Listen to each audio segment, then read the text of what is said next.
Hello everyone! Today ay ang fifth meeting natin sa series na Postmodernism and its Children.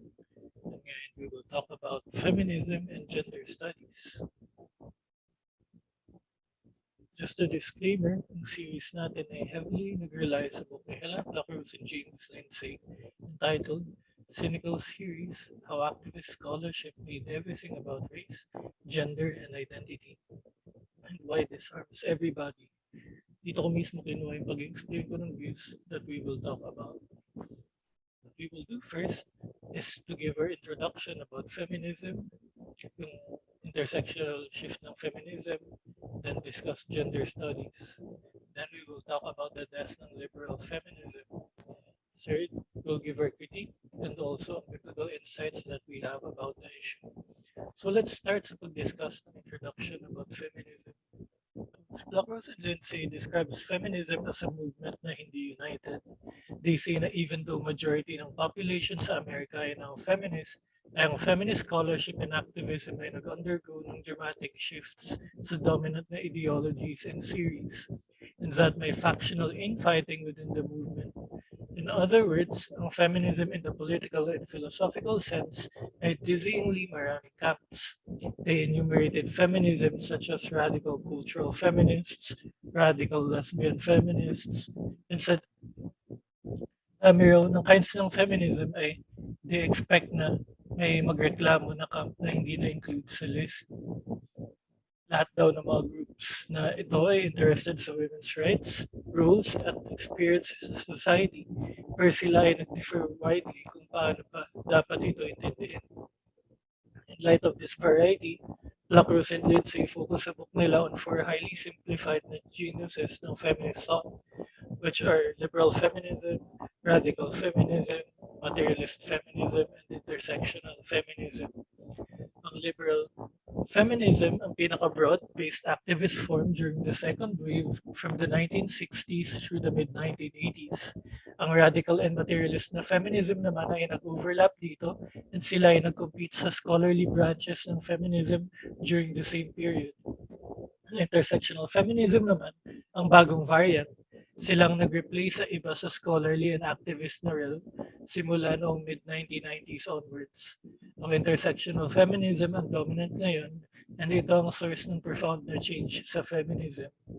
So sa outset ng 1960s, ang main branches ng feminism ng second wave ay ang liberal, materialist, and radical. Ang liberal feminism ang nag-work incrementally para i-extend ang rights and freedoms ng liberal society sa kababaihan.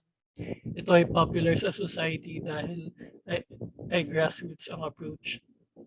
And they successfully change ang landscape ng society sa workplace. Ang materialist and radical na feminism ay present din sa activism at sila ay dominant naman sa feminist scholarship. Ang mga materialist feminists ay concerned kung paano ang patriarchy at capitalism ay nag-act together para mahadlangan ng women sa environments tulad ng workplace at sa home. Ang series nila ay nag-vary sa Marxism at sa socialism. Ang radical feminism made patriarchy the main issue. They see men and women through the lens na ang men ang oppressor at ang women ang oppressed. Sila ay mga revolutionaries na gusto i-remake ang society. They also wanted to dismantle ang concept ng gender at i-overthrow ang patriarchy at capitalism. Compare dito sa dalawa, ang liberal feminism ang pinaka-supported ng buong society. Pero ang materialist at radical feminism ang nag-dominate sa academy, lalo na from 1970s onwards. Ito ay nagbago noong late 1980s and 1990s nung nagkaroon ng mga bagong theorists na nag-introduce ng what we can say in air quotes na sophisticated approach, which is ang postmodern theory sa new generation ng mga activists. Ang approach na ito ay identified nila Pluckers and Lindsay as applied postmodernism dahil sa pag-accept nila sa identity oppression as real, which made postmodernism relevant sa feminist activism. Ito rin ay nag-incorporate ng aspects ng queer theory, post-colonial theory, and critical race theory sa pamamagitan ng concept ng intersectionality. Ang development na ito dramatically changed ang character ng feminism sa popular consciousness and sa academy. Ang resulting na third wave na approach ay said to neglect class issues at ito ay nag-focus sa identity sa form ng race, gender, and sexuality. Imbes na nag-rally sila sa shared na identity of women, ay ang intersectional and queer feminisms deny na may common experiences ang women, and they also complicated what is the essence of being a woman. Habang ang mga liberal feminists ay nag-desire ng freedom, nai-reject ang gender rules and na magkaroon ng same access to opportunities like men, ang radical na feminists wanted na buwagin ang gender entirely bilang isang oppressive na social construct.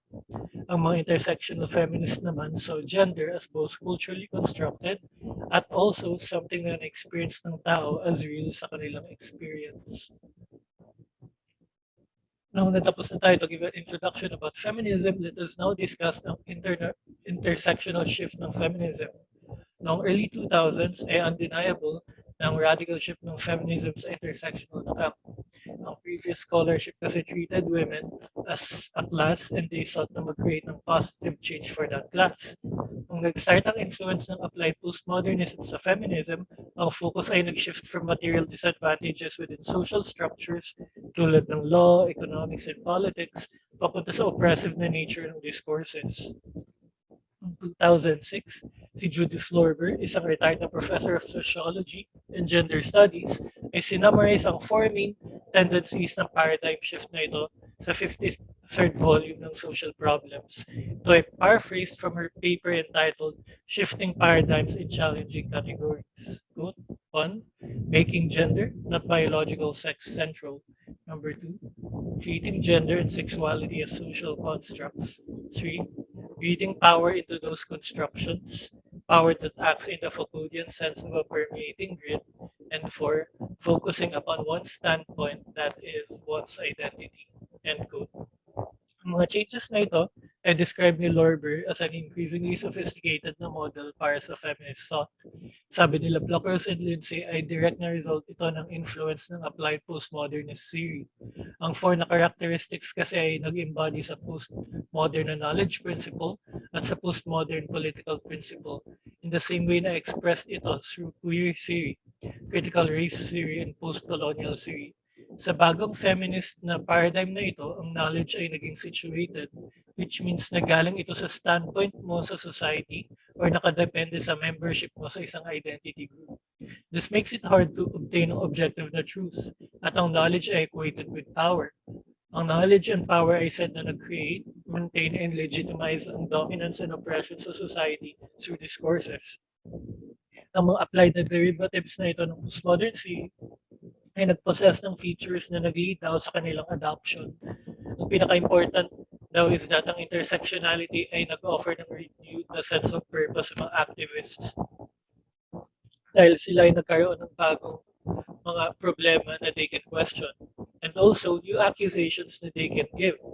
Isang example na binigay ni Pluckers and Lindsay ay sa black feminist thought and critical race theory where they accused feminism of being white and that they ignored the problems na relevant sa race dahil sa corrupting na influence ng white privilege. Another example ay queer feminism accusing feminism of excluding first lesbians, then LGBT, then later ay ang LGBTQ issues dahil sa assumption nito of normativity na associated sa kanilang privileges. This made scholars na care-oriented na mas naging woke. Hindi lamang ito on how other people are oppressed, pero pati sa guilt-inducing na ways kung paano ang feminism could be theorized na nag-participate sila or complicit sila sa oppression.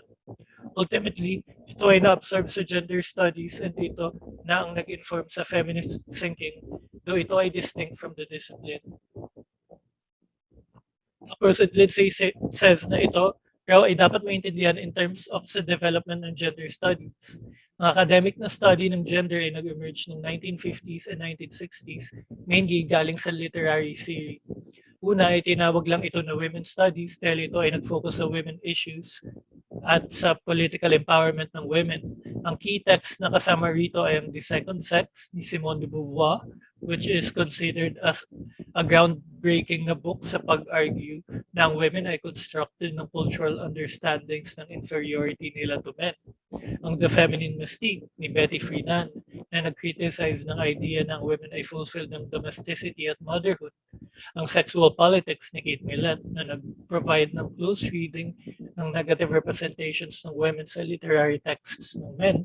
at ang The Female Eunuch ni Germaine Greer na nag-argue na ang women ay sexually repressed at alienated from their own bodies at sila ay unaware sa hatred sa kanila ng men.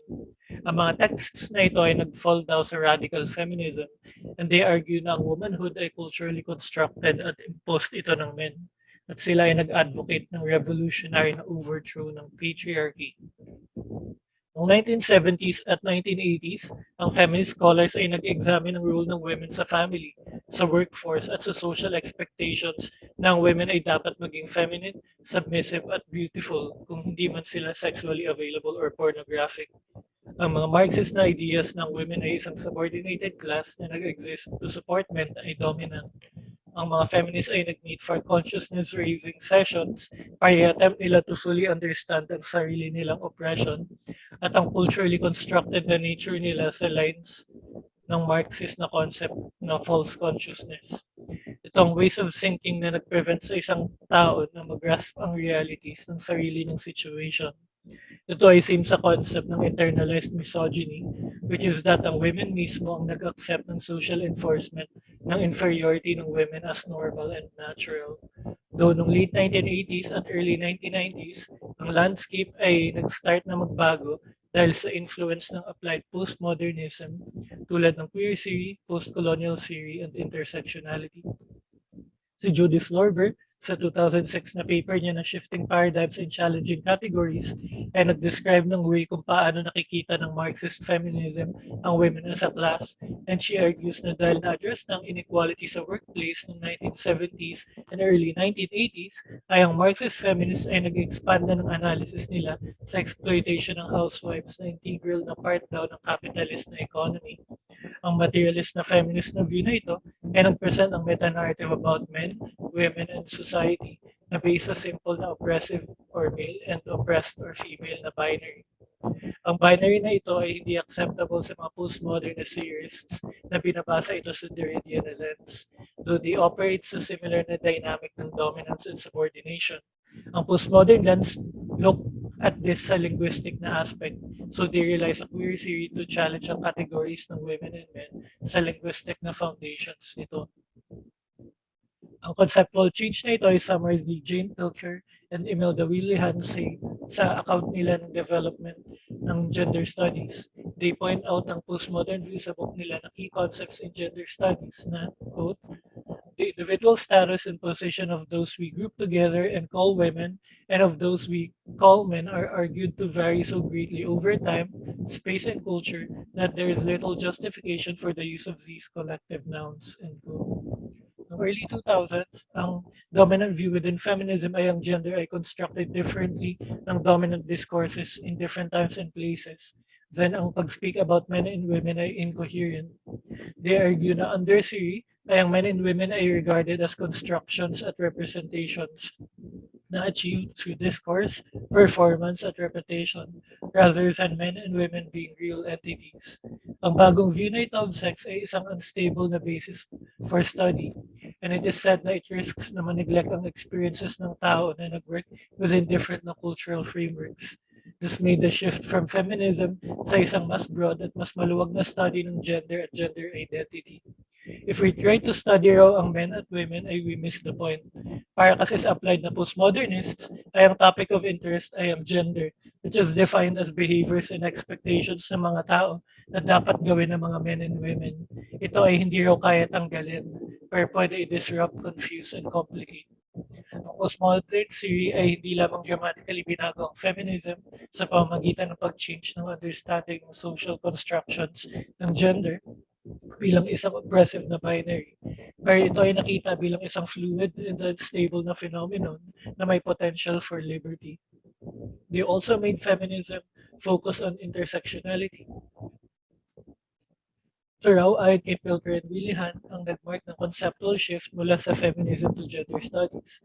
Ang sabi nila sa key concepts ay, quote, as understandings of gender have developed as a complex, multifaceted, and multidisciplinary area involving the study of relationships within as well as between genders, gender studies has become a term with increasing currency, albeit not uncontested, end quote. In other words, ay sabi ni Blockers and Lindsay na throughout the applied postmodernist phase ay ang only right way to do feminism now ay to unite different minority groups under a single flag ng oppression. At the same time, ay when feminism gave way sa gender studies ay ito ay under the guidance na ng queer theory. They adopted intersectionality bilang isang grand na unifying theory ng social power at social injustice. Ang bagong plurality at indeterminacy na ito ay sabi ni Lorber ay hindi na tenable to think na women as a class ay oppressed by men as a class. Sa shifting paradigm ay sabi ni Lorber, quote, feminist research now looks at men and women of many different social groups, not just white women. It is sensitive to multicultural perspectives and tries not to impose Western comparisons in data analysis. It is exploring the intricate and reciprocal interplay of gender, sex, and sexuality.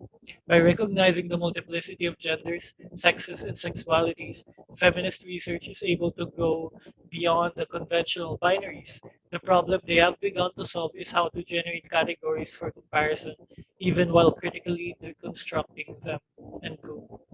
Ang gender studies naman, when doing its postmodernism, ay said na they regarded knowledge bilang isang cultural construct. They worked sa iba-ibang vectors ng power and privilege, and they deconstructed categories, blurred boundaries, and sila ay nag-focus sa discourses. A practice ng cultural relativism and nag-honor sa identity group wisdom. Si Lorber breaks down ang paradigm shift sa feminism in four aspects. Ang una ay ang centrality ng gender bilang isang overarching na organizing principle sa buong society.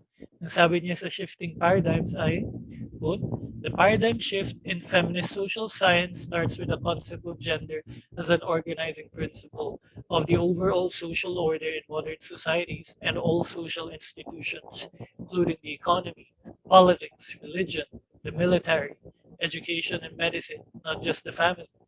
This conceptualization, gender is not just of personality structures and identity, but is a formal bureaucratic status, as well as a status in multidimensional stratification systems, political economies, and hierarchies of power. And sabi ni Clapros and Lindsay na nung na-document ni Lorber ang shift na ito noong 2006 ay ang feminism organized itself around sa belief ng gender ay central sa systems of power and privilege.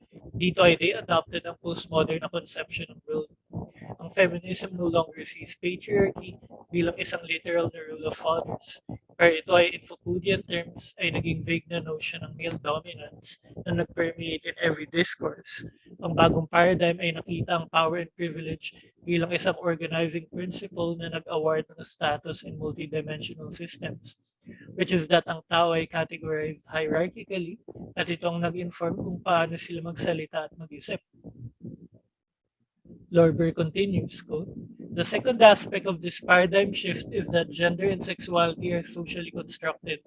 This principle provides the content of gender as an organizational process, a framework for face-to-face interaction, and that behavioral aspects of personal identity. And ang gender daw ayon sa applied na postmodernist conception ay naging something na ginagawa ng mga tao sa bawat isa. Ang example na binigay ni Pluckers and Lindsay dito ay ang to queer ay nag-emerge bilang isang verb sa queer theory dahil sa perceived na importance ng speech acts. Ito ang nag-create ng reality sa pamagitan ng speech at ang to gender ay naging verb. Dahil dito, ang mga series ay nag-investigate how ang structures ng society ay gendered. One example is advertisement showing a woman na gumagamit ng dishwashing detergent. Pero ay pwede makita bilang pag-reinforce ng patriarchal na expectation na pag-exploit sa women in a material sense. Sa applied postmodernism na ito ay makikita as a way of gendering domestic tasks and ang discourses ay gagamitin ito to legitimize na ang pag-wash ng dishes ay kasama to answer ang question na what does it mean to be a woman. Ang gendering daw na ito ay nangyayari pag pinapresent ng act na ito ay part ng socially legitimized na discourses na nag-define ng female gender roles ng mga babae. Ang view na ito ay nag-emphasize ng social constructivism. Si Lorber in-explain ang role ng power sa pag-create at maintain ng social constructions na ito. Ang sabi niya ay, quote, The third focus is the analysis of power and social control imbricated in the social construction of gender and sexuality, which lays bare the hegemony of dominant men, their version of masculinity and heterosexuality. End quote. Dahil dito, despite ang shift papunta sa postmodernism na nangyari noong 1980s at 1990s, ay dahil sa influence ni Simone de Beauvoir ay ramdam pa rin ang notion ng women ay second class. Ganon din ang karamihan sa mga radical na feminist na ideas, lalo na kung paano raw ang feminine rules ay subordinate sa masculine ones. Nevertheless, sabi ni Rose at Lindsay na may strong na move away sa materialist concerns ng law, politics, and economics at papunta na sa postmodern na discourse analysis.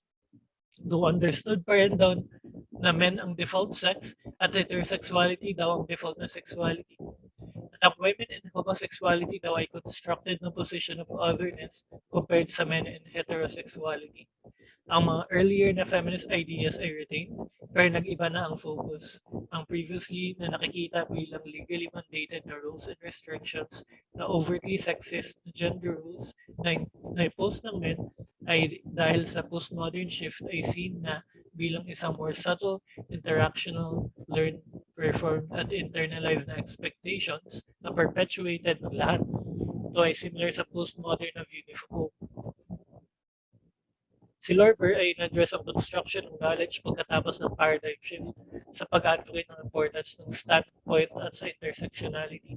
Ang sabi niya ay, quote, fourth, feminist social science has devised research designs and methodologies that have allowed the standpoints of oppressed and repressed women throughout the world to come to the forefront, in which reflect increasingly sophisticated intersectional analyses of class, racial ethnicity, religion, and sexuality. End quote.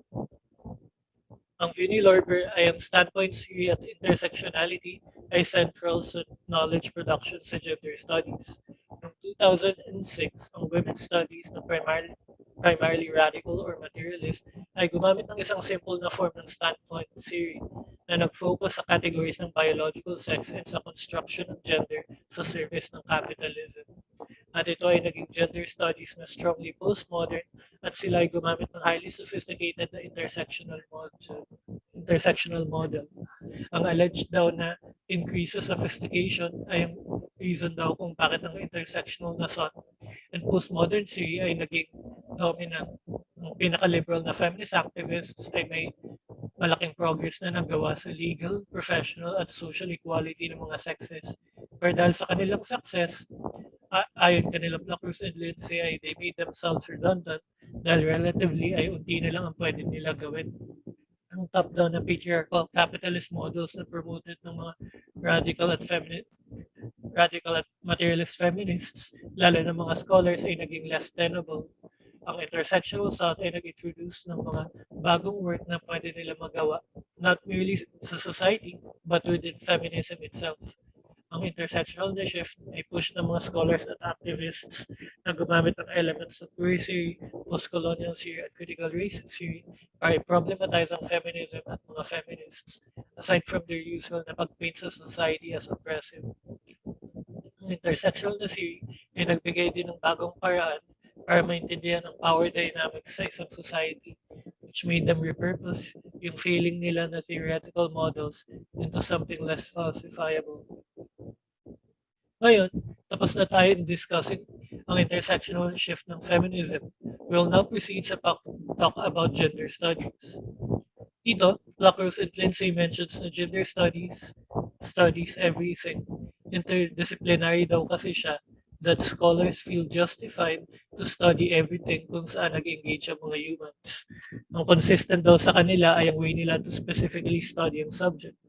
Ito ay ang application ng gendered analysis na nag-rely sa intersectionality, queer theory, post-colonial theory, and thus ultimately ang mga postmodern na conceptions ng knowledge, power, and discourses. They give the example of gendering as a concept na considered as oppressive. Ito raw ay hindi isang bagay na ginagawa ng mga powerful people knowingly, pero ito ay created by social interactions sa lahat ng levels. At ang interactions na ito ay mas naging complex as further layers and identities ay added sa analytical mix. Sa isang napaka-influential na paper noong 1987 entitled Doing Gender, which is ang pinaka-cited na work sa gender studies dahil nag-contribute raw ito ng 13,000 na ibang mga academic papers, articles, and books. Si Candice West and Don H. Zimmerman, ang aim nila is mag-advance ng bagong understanding sa gender bilang isang routine na ginagawa na embedded sa bawat interaction. Ang sabi nila sa Doing Gender, quote, we contend that the doing of gender is undertaken by women and men whose competence as members of society is hostage to its production. Doing gender involves a complex of socially guided, perceptual, interactional, and micropolitical activities that cast particular pursuits as expressions of masculine and feminine natures. Ang consistent sa shift na ito, palayo from sex at papunta sa gender, which they viewed as a social construct, ay we can see West and Zimmerman reject biology bilang isang source ng differences sa behaviors, preferences, and traits ng male and female. They noted, quote, doing gender means creating differences between girls and boys and women and men, differences that are not natural, essential, or biological. Once the differences have been constructed, they are used to reinforce their essentialness of gender. End quote. Ang proseso raw na ito, ayon sa kanila, ay na-achieve through socialization at nangyayari ito by the age of 5. Quote, being a girl or a boy then is not only being more competent than a baby, but also being competently male or female. That is learning to produce behavioral displays of one's essential female or male identity. End quote. Sa iconic na work ni Judith Butler na Gender Trouble, which is said to emerge sa same time ng Doing Gender, ay nag-rely strongly sa ideas ni Foucault regarding sa construction of sexuality. Ang gender ay made real by being learned and reproduced, by being learned and reproduced tulad ng language, and si West and Zimmerman understands gender in the same way. Noong 1995, ang concept ng gender ay seen as something na ginagawa natin at ito ay binigyan ng more intersectional na slant nila Candice West and Sarah Fernster-Maker sa follow-up na essay called Doing Difference. Si West and si Fernster-Maker ay nag-look sa intersections ng gender sa race and class. Ito ang part ng increasing focus na tinutukoy ni Lorber a decade later. Since then, ay ang gender studies ay nag-take ng increasing na number of diverse identities into account. At dahil dito ay mas naging complicated ito. Lalo na nung mas naging relevant yung trans studies. Noong 2010 ay si Catherine Connell ay pinroblematize at in-expand ang line of analysis na ito to encompass ang concept na redoing gender. At ito raw ay hindi properly addressed ng ideas of doing gender. Though she retained ang ideas ng routine na interactions between people ay central sa pagpulis ng mga gender displays. This means ng gender studies ay hindi na about gender expectations sa women as determined ng kanilang reproductive function. Or isa na siyang field na nagtackle ng mas complex and disorderly na collection of identities kung saan ay they look for problems na they could complain about. Ngayon, tapos na tayong talk about gender studies. Let us now talk about the test ng liberal feminism. Dito naman sa section na ito, ang gusto sabihin ni Cruz and Lindsay is that hindi lamang ang mga radical at materialist na feminists ang displaced ng postmodern na intersectionalists. Pero kasama na dito ang liberal feminists. Ang liberal feminists ay said to have been always more prominent sa everyday feminism than in scholarship, where sila ay na-overwhelmed din ng mga postmodern feminists. Dahil ang mga liberal feminists ay nag-work in accordance sa mga modernist na ideas ng secular liberal democracy, individual agency sa framework ng universal human rights, and ang enlightenment focus sa reason and science, ito ay naging explicit na target ng postmodernists. Si Burke at Willie Hunt ay sabi sa 2004 na account nila ng key concepts ay quote, liberal feminism draws on the diversity of liberal thought dominant in Western society since the Enlightenment, which affirms that women's subordinate social position can be addressed by existing political processes under democracy. For liberals, the key battle is access to education. Following uh, Mary Wollstone, Mary Wollstonecraft, it is argued that if men and women are educated equally, then it follows that they will get equal access to society. Liberal feminists would be loath to use the language of revolution or liberation favored by radicals and socialists, in their belief that democracy itself is naturally adaptable to equality for both sexes. This liberal position is broadly held to be dominant, common sense stance on feminism, applicable to the majority of women who identify as feminists and remains highly visible in popular discourse. General belief ng liberal feminists ay that ang society mismo ay nag-provide na almost na lahat ng opportunities na required for women to succeed. What they want is simply ang same access opportunities as men. At sila ay nag-advocate ng measures na nag-allow at protect ng access na yun, tulad ng educational na opportunities, affordable na childcare, flexible na working hours, and so on. Ang feminism ay hindi ina-assume na automatically ang differences ay nag-apply ng discrimination. And dahil dito, ay hindi nila ginagamit ang equity-based na approaches ng intersectional feminism. Ang liberal focus sa pagtanggal ng social significance ng identity categories na ang legal at social requirements ay mag-comply sa gender, class at race expectations, ay nag-seek na i-refine ang legacies ng Enlightenment Project at ng mga civil rights movements rather than i-overthrow ang mga ito for socialist or postmodern na ends. For liberal feminists, ay they believe na largely ay matatapos ang work nila once ang women ay mag-gain ng legal equality with men. At kapag sila ay may control sa kanilang reproductive choices at kapag ang societal na expectations ay nag-change na hindi na nakakagulat sa mga tao to see women in any field ng work.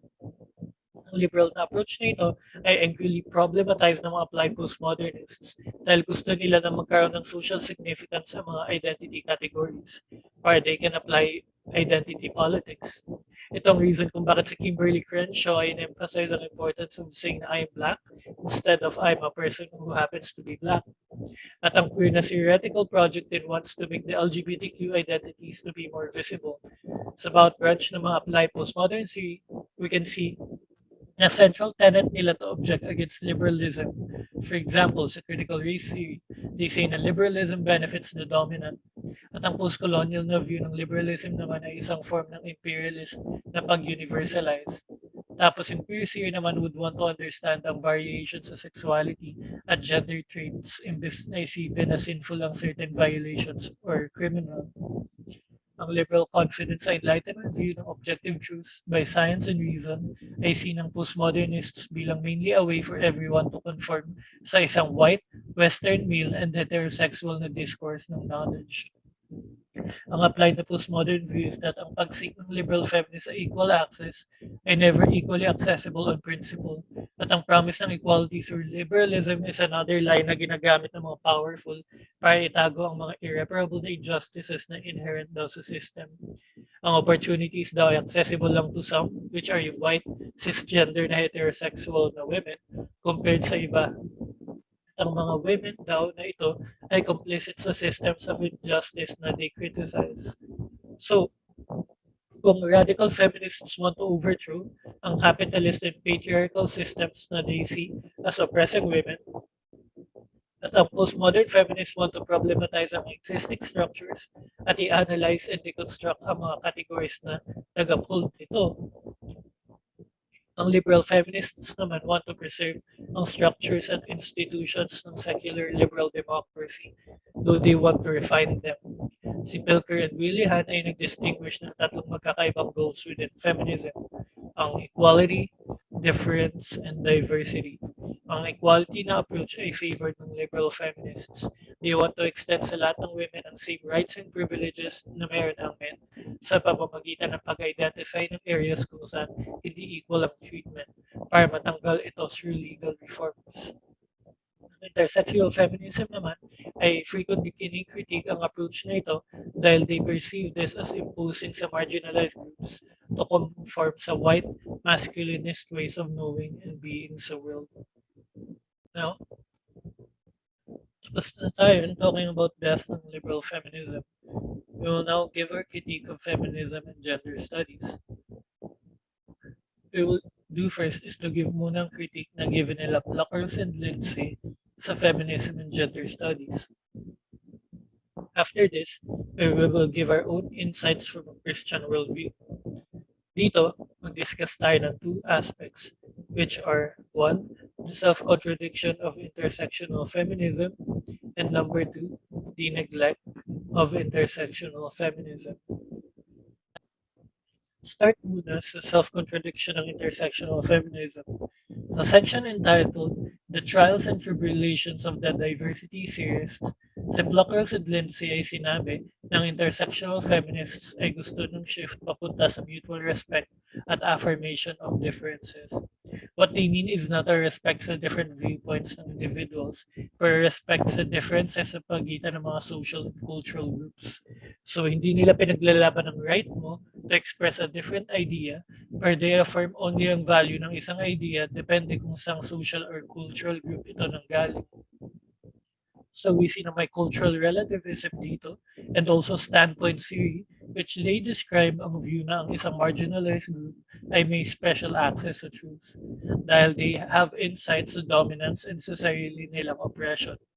Dahil dito, ang mga intersectional feminists ay hindi inalaw ang any form of feminism na individualist ang approach or nag-focus sa choices ng women dahil they see this as a form of betrayal. Hence, ang intersectional approach sa feminism ay deemed nila Pluckers and Lindsay as contradictory and messy. They use ang approach na ito to assign specific values and beliefs to certain groups, and they label it either as authoritative or problematic, and they ignore ang ideological and intellectual diversity within a certain group. So they attempt here not equality in a liberal sense, where social equity kung saan ay readjusted ang social and economic shares to make all of us equal sa outcome.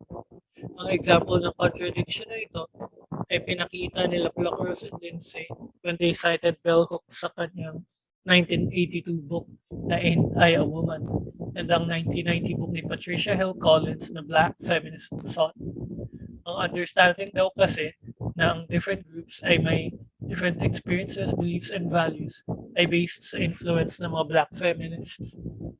They criticized ang second wave feminism dahil hindi nila rin-recognize ang Black women na nag-face ng different prejudices and stereotypes.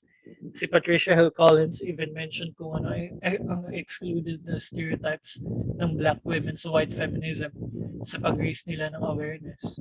Ang example nito ay ang damami, which is a very willing na servant na sexless. Ang the matriarch, ito naman ay isang assertive na ruler ng kanyang family. The welfare mother, siya naman ang isang passive na baby-making machine. Ang the Jezebel, which is a sexually aggressive and sexually available na black woman. Pero kahit include ang mga stereotypes na ito to raise awareness sa experiences ng black women, ay hindi pa rin masaya ang mga intersectional na feminists. Ang sabi ni Collins sa kanyang 1993 essay na Toward a New Vision, Race, Class, and Gender as Categories of Analysis and Connection, ay quote, the long-standing effort to colorize feminist theory by inserting the experiences of women of color represents at best genuine efforts to reduce bias in women's studies. But at its worst, colorization also contains elements of both voyeurism and academic colonialism. End quote. In other words, they want to provide spaces for the experiences of different women of color to be heard. Pero ayaw nila na hindi ma-exploit ang mga women of color na ito ay maging voyeuristic na consumers tayo ng kanilang oppression. Tulad ng sabi ni Pluckers and Lindsay, ay ito ay isang imposible at contradictory na double binding na demands. Di mo alam kung saan ka lulugar kasi hindi, kahit anong gawin mo, mali ka. And ito raw ay persistent na feature ng gender studies. Ang ibang mga forms ng social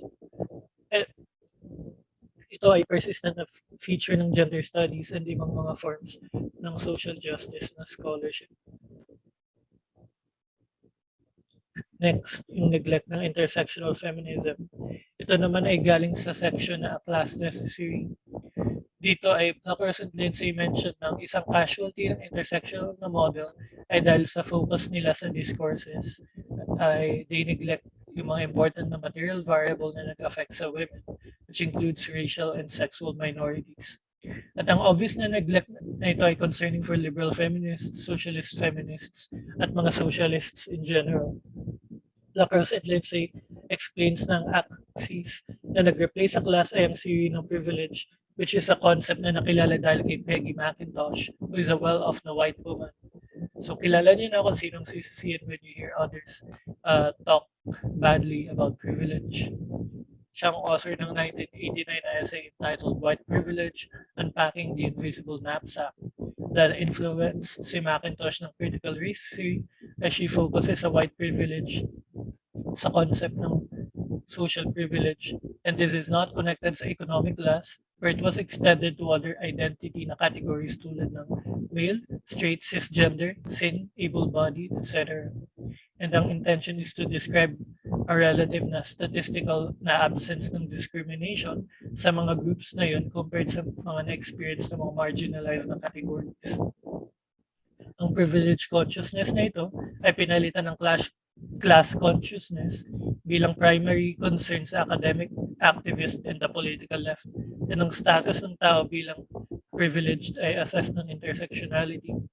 Ang attempt na ito to flip the script sa pamamagitan ng pag-redefine ng discrimination at disenfranchisement bilang unjust at problematic ay naging catastrophic sa politics sa left. Ang shift na ito from class to gender identity, race, and sexuality ay nag-trouble sa mga economic na leftists. Dahil ang fear nila is that ang left ay taken away na from the working class at hijack na raw ito ng bourgeoisie within the academy. Ang mangyayari dito ay ang working class voters daw ay mapunta sa side ng mga populist na right. Ang nangyayari kasi is that the working class will believe na the left has abandoned them and the left will lose many voters.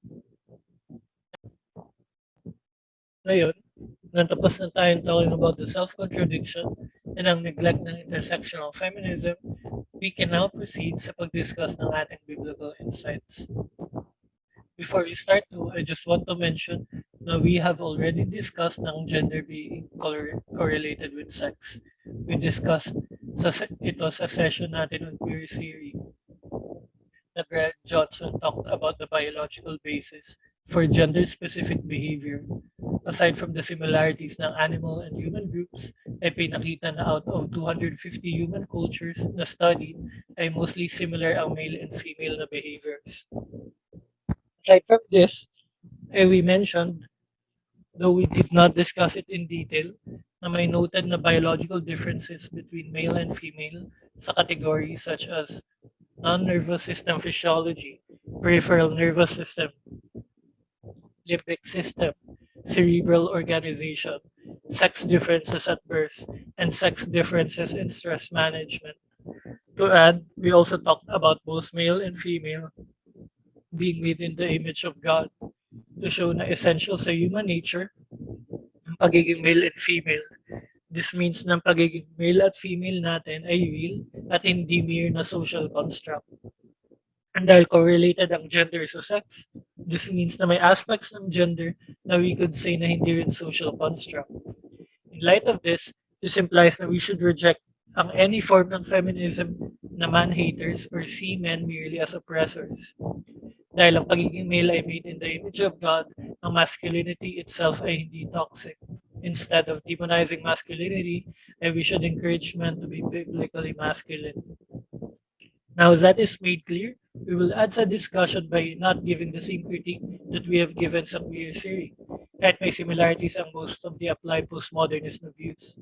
We will focus lang to what we can talk about sa discussion natin sa feminism and gender studies, aside sa pagiging real ng biological na sex.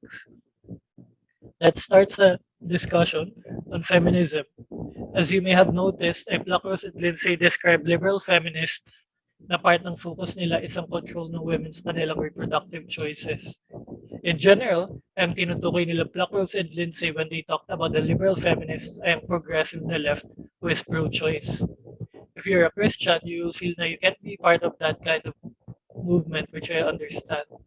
But I think you don't need to distance yourself naman away fully sa liberal na feminism. If you remember, ang liberal feminists ay nag-work in accordance sa modernist ideas ng secular liberal democracy, individual agency, bilang framework for universal human rights. And the Enlightenment focus on reason in science. And based dito, it's clear na di naman against the scripture ang reason in science and also ang individual agency bilang framework for universal human rights.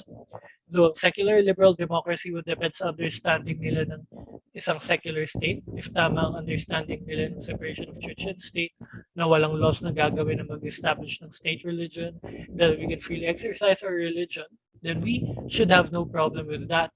To add, ang Enlightenment principles ng liberal feminists that Blockros and Lindsay mentioned ay faithful sa principles ng first wave of feminism. Christina Hop Summers mentions ang first wave na sa kind of feminism na ang main goal is same na opportunity and access, especially sa politics and education. Ang gusto nila ay fair na treatment without discrimination para sa lahat. In fact, two of the giants ng first wave ay against abortion, si Elizabeth Cady Stanton at si Susan B. Anthony. Si Susan B. Anthony ay nag-stand for women sa time na hindi pa sila allowed to vote. And she referred sa abortion as child murder at ito raw ay means ng pag-exploit ng both women and men. Ang sabi niya, quote, I deplore the horrible crime of child murder. No matter what the motive, love of ease, or a desire to save from suffering the unborn innocent. The woman is awfully guilty who commits the deed, but oh, thrice guilty is he who drove her to the desperation which impelled her to the crime. End quote. When I've read yung buong article sa Susan Anthony House, ang CEO nila claimed na hindi raw appropriate to claim whether Susan B. Anthony is pro-life or pro-choice. Nevertheless, it seems to me that though Susan B. Anthony is indicting irresponsible men as the cause for the desperation of female to commit abortion, which for her I thrice guilty, the fact na she still considers the woman as guilty for me points na she believes na ang pagpatay sa unborn ay pagpatay sa isang human being and hence pro-life. Another is si Elizabeth Cady Stanton, who is known to have said, quote, when we consider that women are treated as property, and it's degrading to women that we should treat our children as property to be disposed of as we wish. End quote. Dahil dito, it seems to me na we can sympathize and align sa first wave ng feminism to really help sa problems that women face. Dahil they believe na real ang sex and they also believe in science and reason, we can be assured na objectively ma-address nila ang oppression na na-experience ng women. Next. Dahil na-address na rin naman natin philosophically ang problems ng feminism and gender studies sa work ni Pluckros and Lindsay, let's continue sa pag-discuss about theological teaching about women for us to have a sound foundation for the causes na we fight for. Ang religion, especially ang Christianity, ay typically accused of perpetuating an oppressive patriarchy which treats women as property. Ang gagawin natin ngayon is to show ng Bible actually has a high view of women. What we will do first is to share a list of verses where female equality is assumed sa Old Testament. Genesis 1:27. So God created mankind in his own image. In the image of God he created them. Male and female he created them. Genesis 2:24. That is why a woman leaves his father and mother and is united to his wife, and they become one flesh. Exodus 20:12. Honor your father and your mother, so that you may live long in the land the Lord your God is giving you. Leviticus 19:3. Each of you must respect your mother and father, and you must observe my Sabbaths. I am the Lord your God. Proverbs 6:20. My son, keep your father's command and do not forsake your mother's teaching. Proverbs 18:22. He who finds a wife finds what is good and receives favor from the Lord. Proverbs 19:26. Whoever robs their father and drives out their mother is a child who brings shame and disgrace. Proverbs 23:22. Listen to your father who gave you life, and do not despise your mother when she is old. Proverbs 23:25. May your father and mother rejoice. May she who gave you birth be joyful. Song of Songs 6:3. I my beloveds, and my beloved is mine. He browses among the ladies. Now, based sa verses na ito, there are some people who would say na hindi totoo ito because of certain passages sa Bible that talk about ceremonial uncleanness for women, levirate marriage, polygamy and concubinage, and bride price. We'll give short answers for each question to show na mali ang kanilang argument. Number one, why does an Israelite woman remain ceremonially unclean for only 40 days after giving birth to a boy but 80 days after having a girl? Ayon kay Paul Copan, ang scholars ay nag-argue na ang more days for the female ay nag-indicate ng kind of protection. Ang distance kasi between the birth event and ang temple worship ay carefully maintained bilang isang theological at ethical na statement laban sa cult prostitution, fertility rites at dramatization ng births ng gods and goddesses. Ang vaginal bleeding daw ay common sa newborn girls dahil sa withdrawal ng estrogen ng mother sa infant girl na nag-exist sa womb. So dahil dito, may two sources ng ritual na uncleanness sa girl. Kapag ang time ng purification ay tapos na, then ang mother ay mag-bring ng identical na offering, like pagsan ng anak para i-remove ang ritual impurity. Number two, what about levirate marriage? Ang marriage with brother-in-law ay kapag ang isang man ay namatay without a child, ang brother niya will marry ang kanyang wife para mag-provide ng heir dun sa namatay niya na brother. Ang first son na ma-produce nun will be considered bilang isang legal descendant ng deceased na husband. Ang purpose nito is to preserve ang family life at para protektahan ng widow by making sure na siya ay may male na provider at protector. Number three, why does God permit polygamy and concubinage? Dito naman ay hindi naman specifically stated sa Bible why He allows ang polygamy and concubinage. Hindi naman porket God allows a certain evil ay automatically means na God approves of it. Kasi we can see it merely as a narrative or a description ng kung ano ba ang nangyari sa Bible. Though the explanation, dahil sa patriarchal na society nila, ang hindi mga married na women ay often subject sa prostitution and slavery. Dahil dito, it seems na maybe God allowed polygamy to protect and provide for women who could not have found a husband. Nevertheless, this does not mean na polygamy is something that God approves. The Bible is clear na ang ideal ni God sa Genesis 2:24 ay ang monogamy. And sa Leviticus 18:18 ay clear na God prohibits polygamy. Ang sabi sa verse na yon, and you shall not take a woman as a rival wife to her sister, uncovering her nakedness while her sister is still alive. Si Paul Copan makes a point na ang phrase na ito na a woman to her sister ay nag-indicate na hindi niya ito literal na sister. Ang counterpart kasi ng phrase na ito ay a man to his brother. This is used 20 times sa Hebrew scriptures. And hindi siya nag-refer sa isang literal na sister or brother, but they are used as idioms na ang ibig sabihin ay one in addition to another. This means na ang verse ay hindi nag-refer sa incest, pero sa pag-add ng isa pang wife to the first, which is polygamy. Now na that is clear, we can be thankful sa providential na progress in history.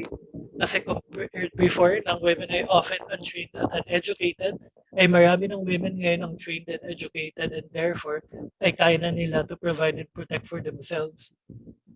This means na hindi na sila ma-force sa hindi ideal na conditions na nangyari sa women in the past. Number 4. Doesn't the Old Testament endorse bride price, which only reinforces the idea of women as property? Typically, ang bride price ay presented as if ang isang babae ay binibili na parang isang horse or a mule. On the contrary, ang bride price ay payment ng isang man bilang gift sa family ng isang woman na gusto niya mapangasawa.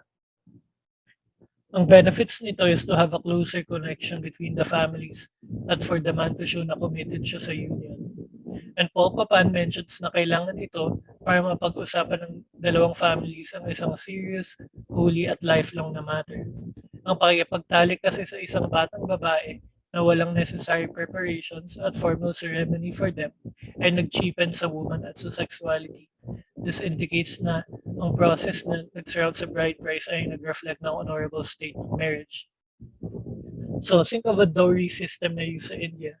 Sa case nila, yung family ng bride-to-be ay nag-give ng money sa family ng future husband.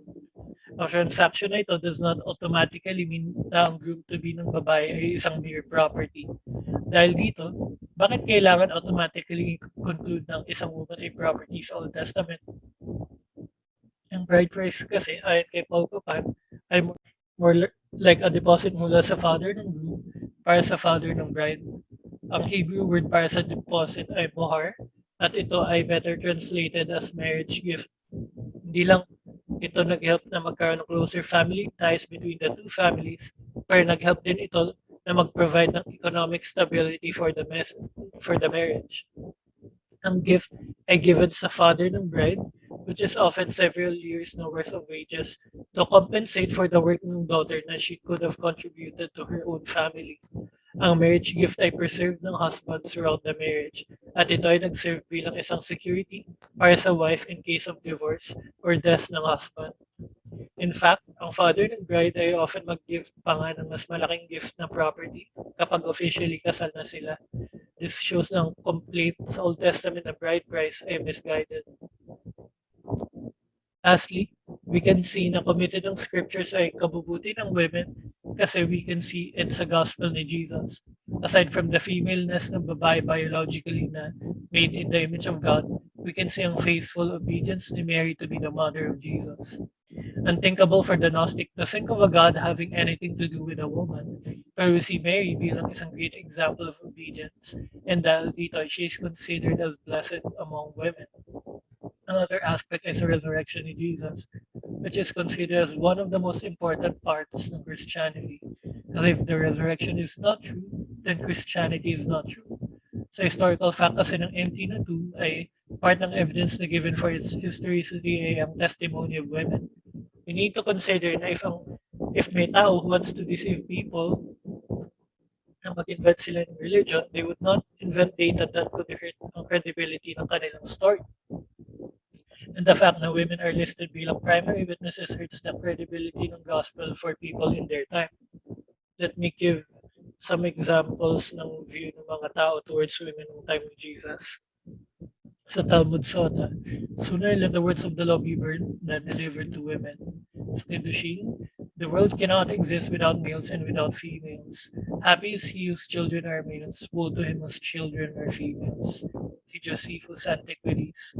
But let not the testimony of women be admitted on account of the levity and boldness of their sex, nor let servants be admitted to give testimony on account of the ignobility of their soul, since it is probable that they may not speak truth either out of hope or gain or fear of punishment.